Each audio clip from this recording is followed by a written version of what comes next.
From being literally shot in the stomach for pranking a DoorDash driver in a shopping mall, to being arrested and sentenced to 50 months in jail for making a homeless man vomit by feeding him an Oreo filled with toothpaste. Today, we're going to be going over a few times when YouTuber pranks took a dark and often criminal turn.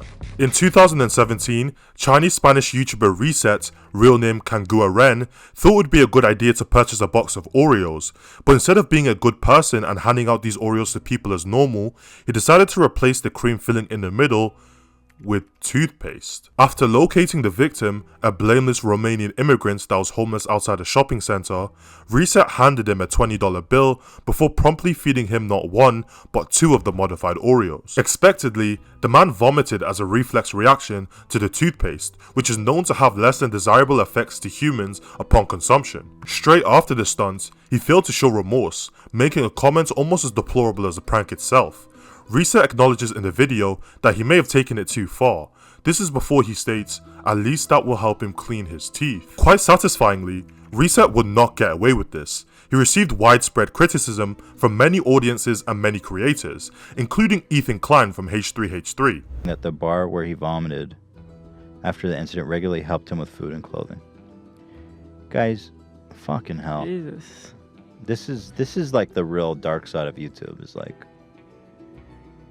that room is really green. What is going on? That room is so green. What the hell? It's just like actually giving little psychopaths with no moral. Well, he looks like a kid. How old is he? Yeah, he looks really young, but like, I mean, 3 times is a chunk. He came back to the homeless man and attempted to bribe him not to press charges. However, Reset would still get legally pursued for his actions. Reset's demeanor in court was still shockingly unremorseful, even stating, "I do things to mount a show.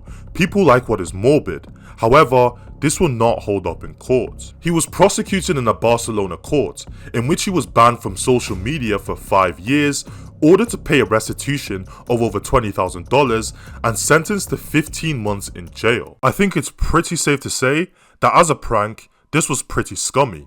But just as you think it couldn't get any more despicable, we have Sam Pepper. Now, if you were around in 2014, you will know that Sam is basically the British version of Jack Doherty, but somehow worse. Sam would be in Los Angeles filming a prank, in which he had a fake mannequin arm running through the sleeve and into the pocket of his jumper, using his real hand, which was just hanging out the side of his jumper, to grab girls on their backside. Hello guys, I'm Sam Pepper. Today I'm going to be pinching girls' bums with my secret Excuse me, sorry to bother you. Do you know where the Apple store is? I don't know if it's that way or... I don't know, I'm not really from here. What the hell? I think... What the fuck? Did No. you just... What? Oh my god. What happened? I don't know. What the fuck was that? I think that little old lady pinched your bum. As expected, this wasn't taken very well by the masses, with multiple YouTubers denouncing this outright predatory behavior. This is when the fallout of the prank went from bad to worse. Multiple girls who have had interactions with Sam Pepper used this as an opportunity to speak up. Sam was accused of straight up SA by a particular girl. Asleep. She was 16 at the time of the encounter. He was 20. He basically asked me to go to a hotel with him, and we stopped off at a shop where he bought a litre bottle of vodka. He basically told me to do multiple things with him. I didn't really agree, but I didn't really say no either. She claims they had sex, but in hindsight, according to the woman who's now 18, it was all wrong. I think a lot of the YouTubers that have been called out should not have been doing what they were doing. They were in a very powerful position, and they decided to manipulate people that love them in a fan way, not in a way where they love them back. This essentially goes to show how an initially horrible prank spiraled beyond control. At this point, many people on the internet were seeing Sam for what he truly was. At best, Sam was a self-serving, egotistical creep, or at worst, a straight-up roast. He would go on to be investigated by the Los Angeles Police Department.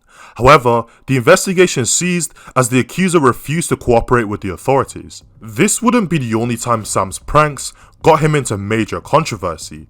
A year after this incident, he staged a prank in which he kidnapped Viner Sam Goldback. As we can see from the footage, he put Sam in a trunk. Holy crap, dude. It's hurting my feelings, holy crap. No, this thing right here is it, right? Holy crap, no.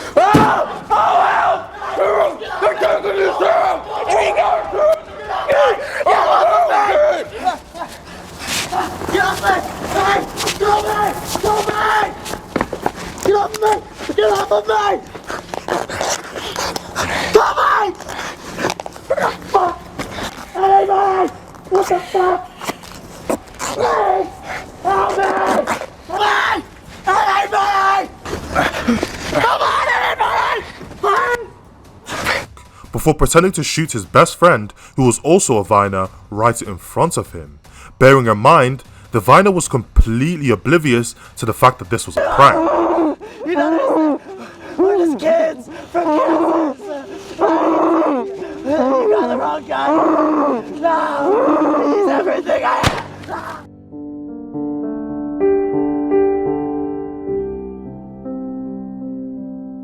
He deservedly received immense backlash for this. Many were calling for the cruel prank to be taken off of YouTube. The general sentiment about the prank was that it was simply too far. It had left a sour taste in people's mouths that remains there to this day. Bro, it isn't even funny. Sam literally has trauma now. Damn man, it's a bit too far.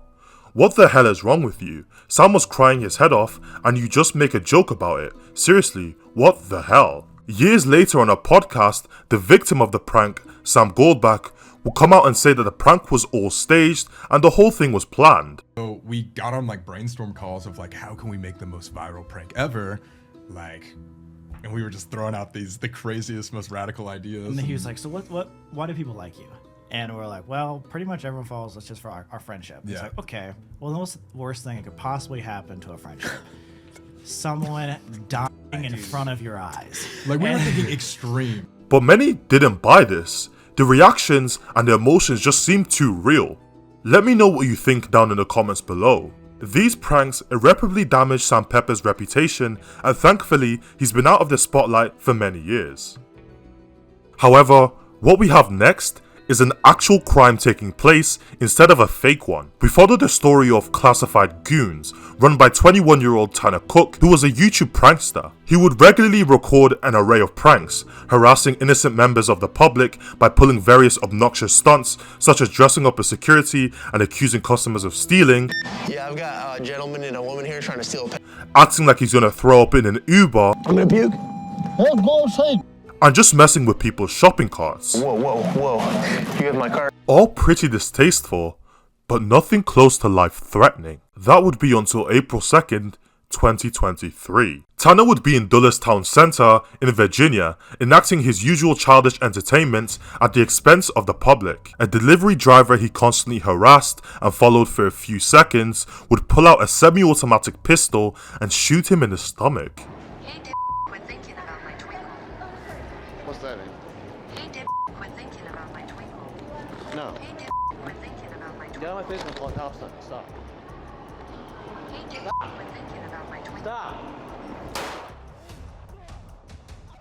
He would end up hospital bound as he was fighting for his life from the gunshot wound. Some believed it was a pretty harsh reaction to such a simple prank, just getting Google Translate to say annoying stuff on a speaker out loud. But a considerable amount of people did not sympathize with him. I hope this dude's pranks continue to be this well received. Lesson to dummies: do not prank random people or they will prank you. This is public bullying, intimidation and harassment. I'm sick of these complete morons doing this to people who are just going about their day. Alan Coley, the perpetrator, would be charged with aggravated malicious wounding. However, he would actually be acquitted of these charges. The prosecutor would argue that although the prank was bizarre, it didn't fit the criteria of Coley believing he was in imminent danger of bodily harm to support the self-defense claims. Coley's defense attorney refuted this, stating his clients felt intimidated by Tanner Cook, who stood at 6'5" tall. The jurors would ultimately find Coley not guilty, and he walked as a free man. These incidents go to show that sometimes there's no line that people wouldn't cross in the name of some clicks. So if you're considering doing something similar to any of the people featured in this video, just remember that the consequences for these particular YouTubers were bad, but they could have been a lot worse.